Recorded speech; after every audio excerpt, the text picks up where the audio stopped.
The topic for today was beyond the logo, building brand stories that stick. The first question, you have been in the promotional product industry for over 2 decades. Yes. There's a lot of Yeah. learning from you. What has kept you inspired all these years? How has your definition of branding evolved since you started it? I mean, I'd say what keeps me inspired is really people you get to meet and the clients and the relationships you Right, get with, suppliers. right, I started at a .com, which is back in the .com era where it was pretty much like almost like Amazon days. It's like, hey, you have the cheapest price. Let me get it from you here. And then you kind of go along there and you realize that it can be so much more than that. And it can really be like a reflection of their brand, their company, their culture. It's not just, oh, you have a 99-cent tote bag, here you go. Like it's really fostering a relationship and the people you meet. I have right. clients, you know, my daughter, she's a sophomore in college. She's 20. I have Okay. clients that I worked with before she was born. That's a long story, man. Yeah. I mean, if at all you look at, see, I mean, there are a lot of things that people will get to learn from this episode. The things Yeah. that have come across since started 2 decades, 20 years, a lot of Yeah. time, experience that you spent in this year, showing people what is promotional product, how sale is done, how to keep Yeah. your customer happy, how to keep your client happy. You've been doing that every day. Yeah, exactly. And I love it. I mean, I always kid, like I literally have only one skill and this is it. So like I'm not, Exactly. The second question, at Spark Branded Solution, how do you approach transforming a brand identity into physical merchandise that actually resonate and tells the story? I mean, for me, and I think for pretty much everybody here at Spark, like it really starts with, getting a feel for the customer. Some of them I've known forever. I know it like the back of my hand, but you check out their website. You get a feel for are they a very buttoned up? Are they like a law firm that's pretty buttoned up, or are they a little more, casual, loosey goosey? Like hey, we like to have fun. Like at Spark, we like to have fun. We like to have a good time. So I mean, it's really first starts with okay, what's the company all about? Like if Right. I were to walk into their office right now, is it going to be, quiet and calm, or is it going to be people chatting, having fun at the water cooler, and then kind of taking that and say, okay, well, what's the event? What are we working on here? Like, is it a Right. trade show? Is it a new hire kit? Because, take the example of like a new hire kit. Some people are we doing, a notebook and two pens, like the stuff just to do their job, or are we really saying, okay, let's get you into the culture here. Let's do a pair of socks. Let's do a cool shirt. Let's do Yes. stuff that really Yes. makes you feel a part of the team, even though it's your first day. Like a new hire kit, someone's, it's basically the first thank you the company's giving you for working for them. So I really try and, get a vibe of who they are because every company's different, right? Of course. And a lot of that starts, you can find on their website how they, one of the first places I go on someone's website is honestly their careers page. What are they hiring for? Like Right. what's the first message like? Because if I was looking for a job, I'm going to go to the company's career page, right? Are they, Right. what are they hiring for? Are they excited? Do they want new people, or is it just a link to a resume submission? So that's kind of where it starts. And then you kind of, as you work with clients, you learn what they like, what they don't like. Everybody has a little different feel to Stay, it. different style of working, different giving way, different, everybody is different. Yeah. The way you have done things in your profile, I was viewing with my team that day when we making these questions. We were like, this man has done a lot of work in his life, man. Done a lot of projects. Yeah, for sure. I told her that we're going to enjoy this session because I'm going to learn a lot of things from him. So Yeah. that third question comes in my favorite one. Can you share a memorable project where branded merchandise went far just a logo? Something that created a lasting emotional connection or impact. Yeah, this is a tough question because, like you said, I've done a lot of orders. I've been doing this for over 20 years. Like, Yeah, yeah, so I was really thinking, I mean, obviously the big projects stand out, the ones where I made a bunch of money, those are great, or the complicated ones. But I think for me, it's almost like it's just a project that stuck out. And it was probably, I don't know, probably 15 plus years ago. It was a client of mine and it was a personal wow. project for her. It was something for her church. She wasn't a big client, it wasn't a big project. It was kind of like a Toys for Tots around the holidays. We were getting Mhm. backpacks and stuff to put in the backpacks to give the kids. We spent our time on it. It wasn't like, hey, John, I'm doing this giveaway. Can you get me 1,000 cheap backpacks? It was like, okay, well, let's really think about, what are the ages of the kids? Like, what cool stuff can we put in there that they're going to like? And then afterwards, she sent me a picture, like a whole bunch of pictures, which is I always love getting pictures after a project, even if it's something boring, but like just Right. seeing the kids getting the bags. I was like, this is really cool. Like Wow. I helped in this day. Yeah, I lived 2,000 miles away. Like I wasn't there in any physical way, but That's I fabulous. contributed. So it was fun. That was the story that you have been across, and amazing. Whoever listening to this podcast, this episode, would know and how it become a memorable experience for John.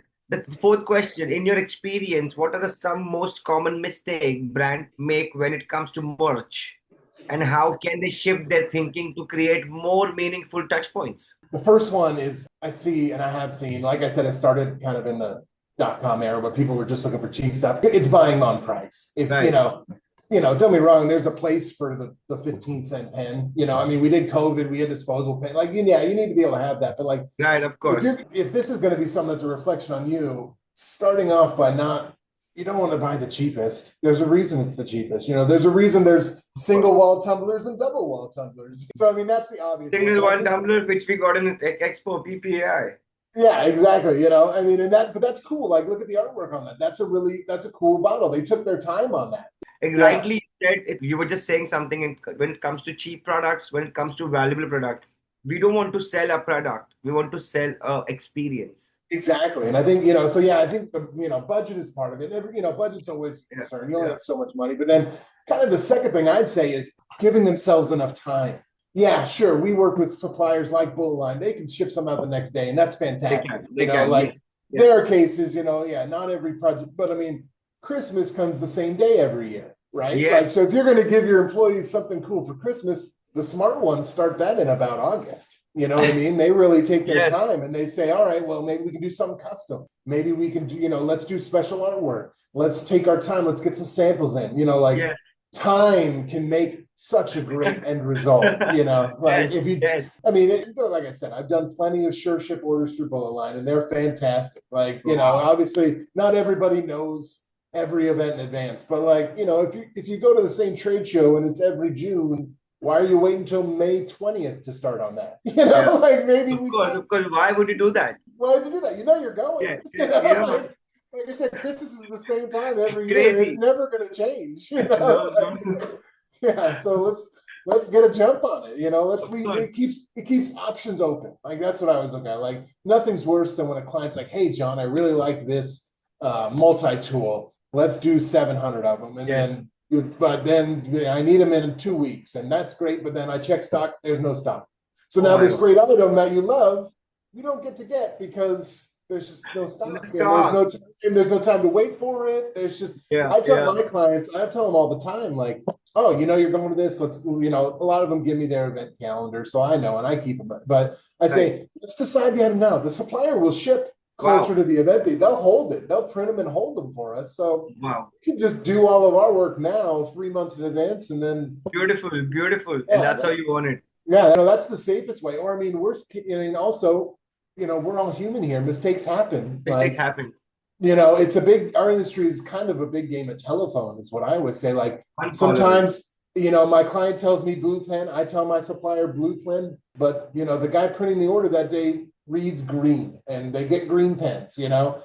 But if you start early enough, it's not a big deal. We just run you the blue pens and you got plenty Yeah, of time, yeah, but yeah, so yeah, yeah. I'd say time is the number one thing that people don't realize that can make a big difference. And it's always better to communicate. It's always better to discuss and figure out a way, a solution before you land up. Yeah, exactly. You can think everything through. It's not okay. Well, we can't do anything from these suppliers because they need 2 weeks and we have a week and a half. It takes all that. Yes, Okay, if there's some out of stock, oh yeah, it's out of stock today. Our event is October 1st, but they have more coming in middle of August, so we're good. right. Whereas Yeah, if they yeah, of course, started of if they course, started September, they might be out of stock. Like yeah, of so course. time and budget are the best Time, and ones. it's always how you handle it. It's always person to person. Yeah. How you've been 22 decades experience, and you have a lot of, even if it's stock is not there, you would speak to the client, figure out a way, give him what Yeah. is available. Hate to disappoint them. So when they love something and then it's out of stock, I feel bad. Yeah, I mean, just a dozen of items. course. Let's do it. But it's like, oh, they like that one. That one was going to be the easy one. Yes, that's how you convince them. That's how you win them. You don't want to win a customer one time. For life, we want a customer. You want to keep Like them with us.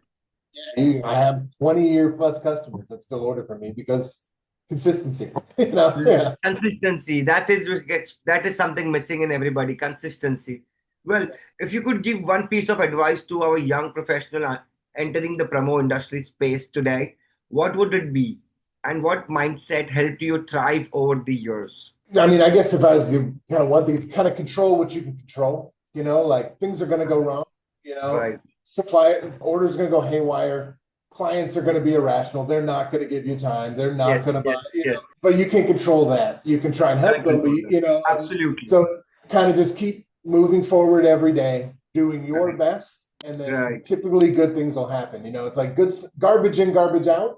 Good stuff in, good stuff out. It's kind of the Yes, yes, same thing. yes, Like, yes. and if you have a rough day, you have a slow month, you have an order go wrong, that get back on the horse and try again. Right, Like right. that's really, and Amazing. just be Amazing. consistent. Like that's what I feel like I've always been really consistent in that. I reply really fast to people typically, and I've even gotten emails from clients be like, John, I sent you this email a while ago. Are you okay? Like, like you normally reply to me super fast. Well, oh yeah, sorry, I was out of the office or whatever it is. But like, just be Amazing. consistent with that energy and that Be effort, and, consistent. Yes. and know that things are going to go wrong and learn from them. Like I personally keep a log of all the orders that go wrong and kind of like what I would do differently. Sometimes you can't do anything differently, right? If UPS delivers to the wrong place, UPS, I can't control that. But like I try and learn at least not make the same mistake on my end twice, Yes, if I can yes. avoid it. Yeah. You So know that's what? Of course, you learn yeah. from your mistakes. You overcome objections.